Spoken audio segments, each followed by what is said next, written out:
Nagtapos ng Political Science sa University of the Philippines at nangabokasya sa UP College of Law. Kumuha rin ng Bioethics sa UP College of Medicine.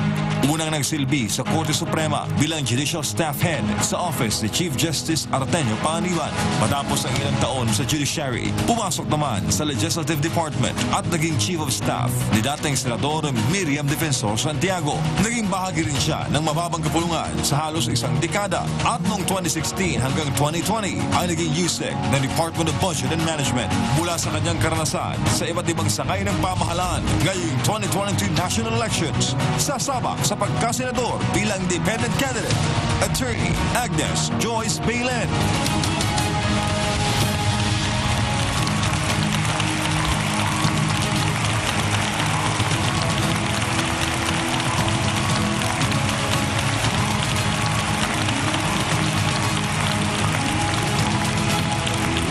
What will be your priority legislation during your term as Senator? Maraming salamat, Karen. Mga kababayan ko, kung ako po ay papalarin at mananalo bilang isang senador, ang magiging priority ko po ay i-reorganize po ang ating burokrasya. Masyado na pong mabigat ang ating burokrasya dahil ako po ay nakasilbi po sa 3 branches po ng government. At nakita ko rin po na yung salary standardization law, ang sabi nga is standardized, pero po in due time, marami po nagpapa-exempt. So meron pong mga ahensya na mas nakakalamang sa ibang mga ahensya. So ang kailangan po talaga natin ayusin ating bureaucracy, tapos marami po tayong mga ahensya na nagdodoble. Yung ibang ahensya, temporary lang, pero ayaw nilang mabuwag, pero kailangan na kasi masyadong mabigat po ang ating burokrasya at masyado pong magastos sa mga taxpayers. Lalong-lalo na po ngayon ng pandemya, nalaman po talaga natin kung ano ang essential at non-essential government workers. So ang unang gagawin ko, itatanong ko po sa civil service, sino ba yung mga ahensya, ano yung mga listahan kung sino yung mga nag-work from home at sino po yung mga pinapapasok.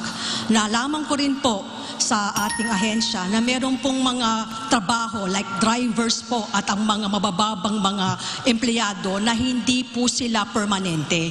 Ayun ang babaguhin ko po. Maraming salamat. Hi, good evening everyone. I was listening to all of you as you presented your priority bills, if and when you become senator. In fact, I was taking down notes. So those are excellent proposals, and I can imagine that if all of you were to be elected senator, we would indeed be heading towards a better Philippines. Thank you.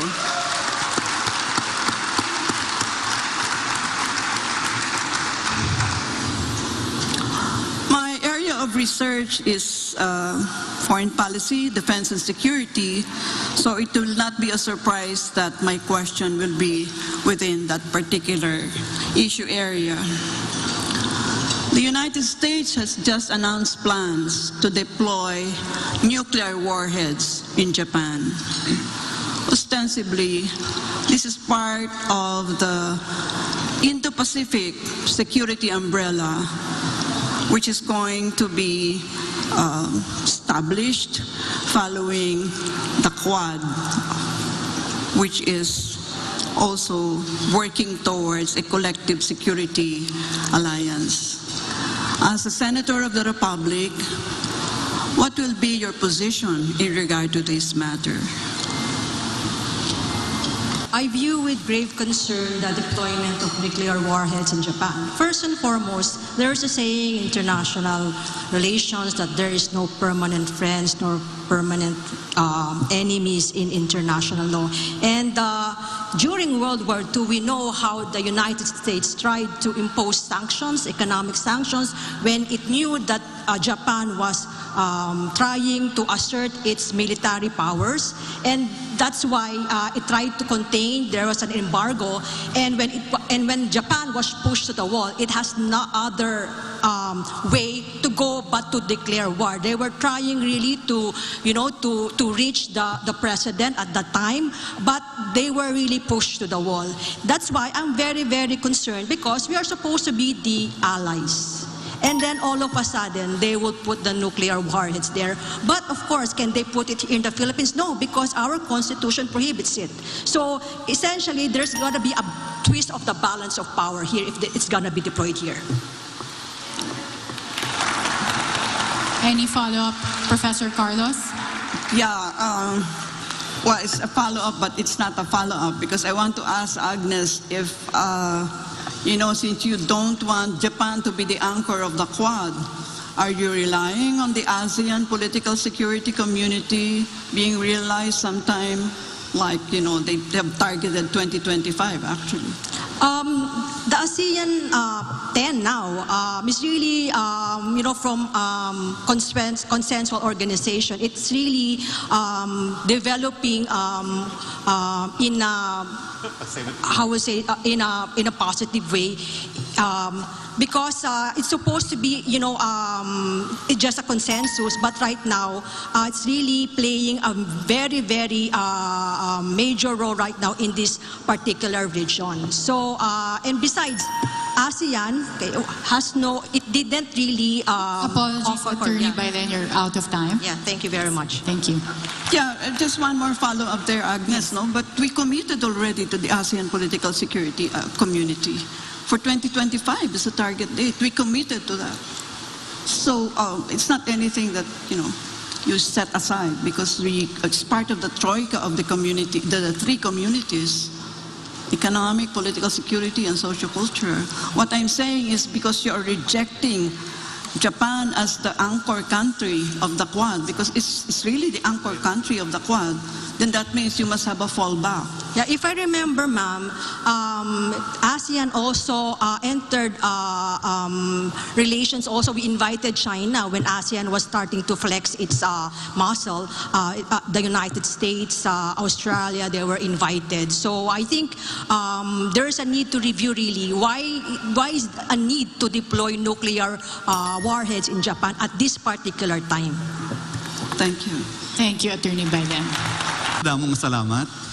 Alam niyo po, maraming nanonood dito. Yung nakaraang SMNI debates sa mga presidential balls, I think parang tumamang 3 milyon ang nanood. So ang tanungan ko po ganito, 11 po kayong tumatakbo sa pagka-membro ng Senado. Pwede ba malaman kung anong job description ng isang senador? Job description. Ang trabaho ng isang senador ay gumawa ng batas. So ang gagawin po natin, gagawa po tayo ng batas na talagang tututok po talaga sa kailangan ng mamamayan natin ngayon. Alam naman po natin, baksak ang ekonomiya natin ngayon, unti-unti po bumabangon, pero kailangan pa po natin i-accelerate. Ang sabi nga ng kasama ko po na tumatambos na si Attorney Luke nga, na representante, kung titignan nga natin ngayon, kami ni Congresswoman Lauren Legarda, 2 lang kaming babae. Mas maraming botanteng babae. Kaya dapat mas maraming senador na babae ngayon. Kasi ang pagbabae ang nakaupo ay magiging more compassionate, more inclusive development, at may mga studies po dito. Pangalawa po, ano pang trabaho? Ayun nga po, legislative inquiry in aid of legislation. So pagkatapos, dapat po, nung investigation, meron pong kasamang batas na nagawa. Meron ka bang i-amend? Meron ka bang i-repeal? So ayun po, at budget, kailangan po nakatutok po yung budget sa kailangan. Thank you, Attorney Bailen. Thank you, Attorney Karen. If you don't mind, I'd like to hear everyone's answers before I ask a follow-up question. And here it goes. The Philippines hopes to increase the share of renewable energy to 35% of the total energy mix by 2030. By 2040, the target is to improve that to 55%. The good news is that energy production from renewables increased from 60.8 gigawatts in 2008 to 106 gigawatts in 2019. The bad news is that the share of renewables over the same period fell from 33.9% to 20.8%. As you all know, clean energy is important to sustain economic growth, climate change mitigation, and even energy security. What legislations will you propose to accelerate the development of renewables so that they meet the national targets and lessen the share of fossil fuels, particularly coal, which accounts for 54% of the country's total energy mix? Yes, sa tingin ko, meron kasi tayong batas, renewable energy, pinoint out na po yan ni Congresswoman Lauren Legarda. Kailangan po nating reviewin yan. Pero ako po, parang gusto ko rin pukunin yung mga comprehensive land use program ng iba't ibang mga LGUs para malaman ano ba talaga yung mga resources na available dito sa mga clubs na ito. At i-compare ko rin po, kukunin ko rin po yung data po sa mga DFA, sa iba't ibang DFA para malaman po natin anong bansa ang pwede tayo makapag-tie up para ma-develop po natin yung energy. I remember, merong atang ginawang report si former Energy Secretary Jeronimo Velasco, bata pa po ako noon. Pero nung panahon po ni Presidente Marcos, merong po kinonduct silang study. I wanna get that study, find out ano ba nangyari. Kasi dati may biomass, geothermal, at ano pa. So kailangan po natin, binayaran po natin yung study na yan, di ba? So kailangan po, buklatin ulit natin, basahin natin, at ang basis natin yung renewable energy. Thank you, Attorney Bailen. But it's possible. Okay, thank you. A few of you had mentioned incentivizing the development of windmills, solar, even hydro. The problem, according to some critics, is that even renewables are not entirely clean. I mean, even the construction of wind farms is not necessarily zero carbon. So they suggest instead that there should be a program to lessen consumption. Would there be any laws in your mind that would address that issue of incentivizing the reduction of consumption?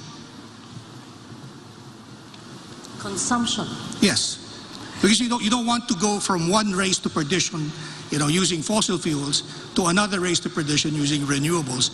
So some are suggesting that the better way would be to encourage people to consume less.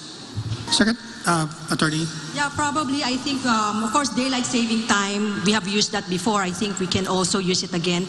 Secondly, daylight saving time, and then, I just lost my... Attorney, you also mentioned that, there should be... work from home. Because right now we know that we can work from home. So we will be saving on transportation, we'll be saving on electricity. So I think we need to work with the civil service to find out what work that we can, encourage so that some people need not go to a faraway place to work. Attorney, I was going to say earlier that you had suggested that we review our land use policies as well. Yes. I guess you were referring to solar development, but one of the criticisms of solar development is that it takes away land space from agriculture. So would you care to comment on that? As I mentioned, the comprehensive land use program, depending on the topography of the LGU, we will know what will be the most useful energy that will be used there. For example, in a mountain, it will take some time for Napocor to build those electric poles, right? So we need solar energy for that one. So that's what I was saying. We have to review the land use of that particular area. Attorney Bailen. I was in college when the Bataan nuclear power plant was a hot topic and it was mothballed. But when I worked in DBM and I had access to more information, I learned that the government spent billions to acquire this kind of energy. And when the fault line was discovered, I think then President Marcos added another 1 billion to make it more secure because it is cheaper. So I think it's about time that we tap the PNRI, Nuclear Research Institute, to give us expert opinion on this one. Thank you, Attorney Bailen. Thank you, Karen. And maraming salamat din sa lahat po ng mga senatorial dito sa gabing ito. Good evening once again to everybody. And we have heard the meeting of minds of all that are here. And narinig po rin po ang lahat po ng inyong mga magiging panukalang batas sakali po makakaroon po kayo ng chance sa Senado. At ang tatanong ko lang po, but first I would just like to quote from Frederick Douglass, "It is easier to build strong children than to repair broken men. And so we have built infrastructure projects, but I think it's about time also to look at building our future generation, and that's our children. And so my question is on the Juvenile Justice Welfare Act. This question is regarding the children in conflict with the law. How will you address the problem of children, even younger than 9 years old, being used as scapegoats in the commission of grave or serious crimes, considering that we are signatory to the United Nations Convention on the Rights of the Child? Say it takes a community to raise a child. And for us in the Philippines, I think we need to strengthen the family by strengthening the barangay. The barangay will be the forefront talaga in addressing this one, because in the barangay, as shown in the pandemic, it really stepped up. So in the barangay, we can talk there, you know, the church workers are also there, the social workers are also there. So I think we need to find out how to establish foster families also. Because sometimes some families, probably because of the problems caused by the lockdown, affected probably, you know, their mental, there's a breakdown. So I think stronger families can become the family that can adopt temporarily these children, and of course the state should provide the resources, and so that love will continue to prevail, because love covers a multitude of sin. Thank you, Attorney Bailen. The current Mutual Defense Treaty between the United States and the Philippines contains no provision on automaticity. This means that neither the United States nor the Philippines is obliged to defend each other automatically if an armed attack occurs in their territories and in the Pacific area. This lack of automaticity is a double-edged sword. While it doesn't provide automatic security guarantees, it gives each party some sort of protection from being dragged immediately to the conflict of each other.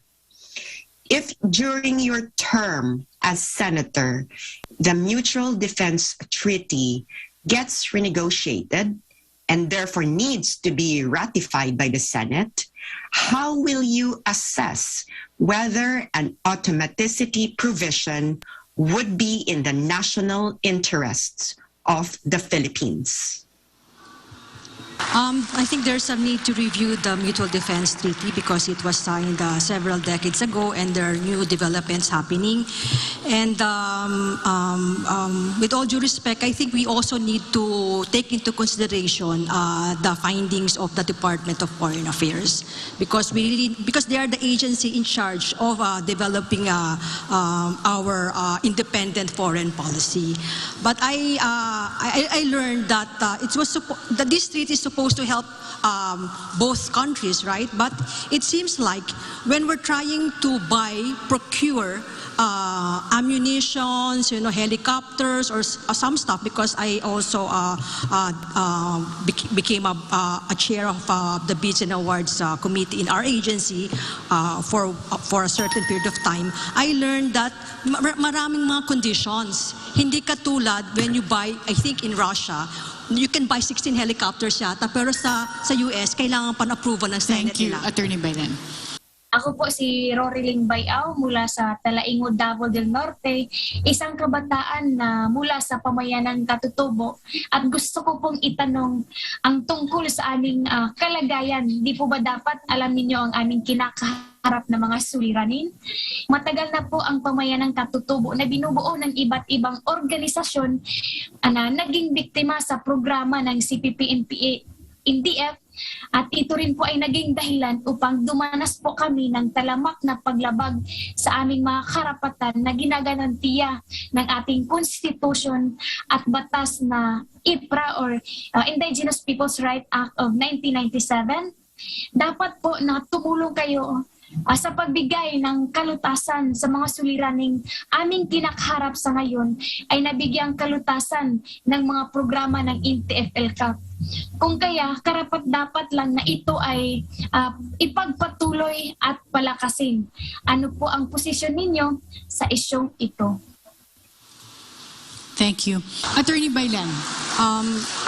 Bilang isang anak na isang anthropologist po, napaka-importante po talaga na bigyan talaga natin ng importansya ang ating mga indigenous people.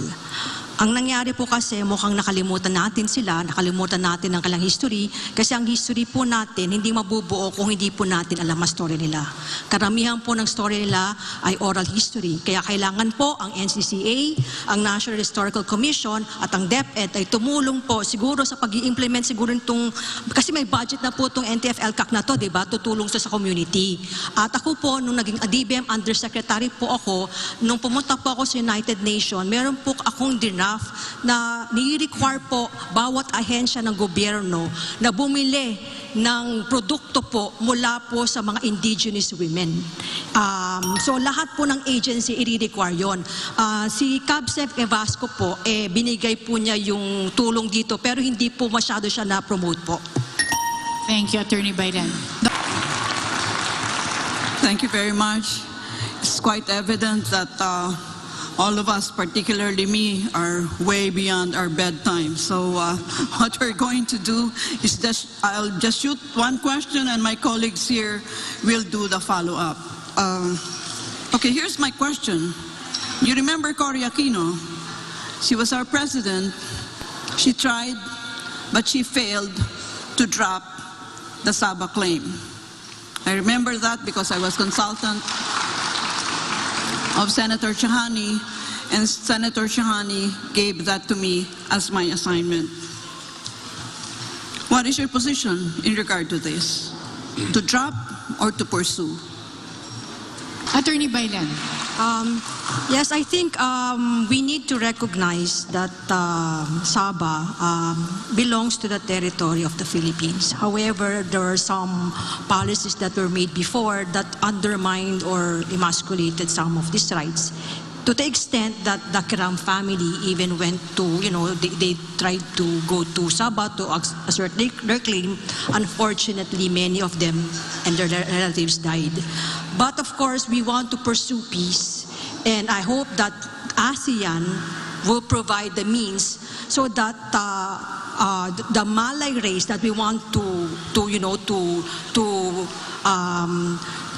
engage again, because we're Philippines, the Malaysians are the Malaysians, but at the end, we're all Malays. In fact, Rizal, our national hero, is considered, to be,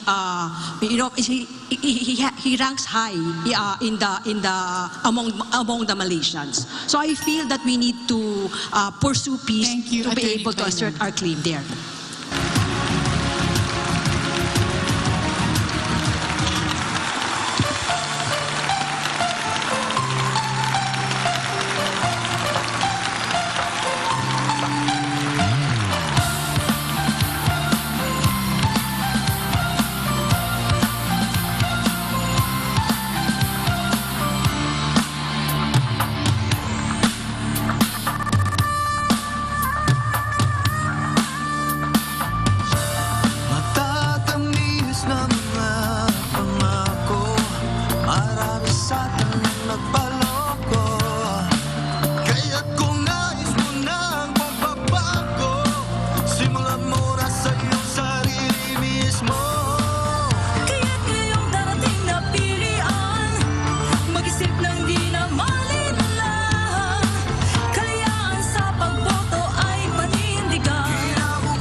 sa pagpili, magkaisa at magtulungan. Kakayahan mong magpasyang magiging gabay sa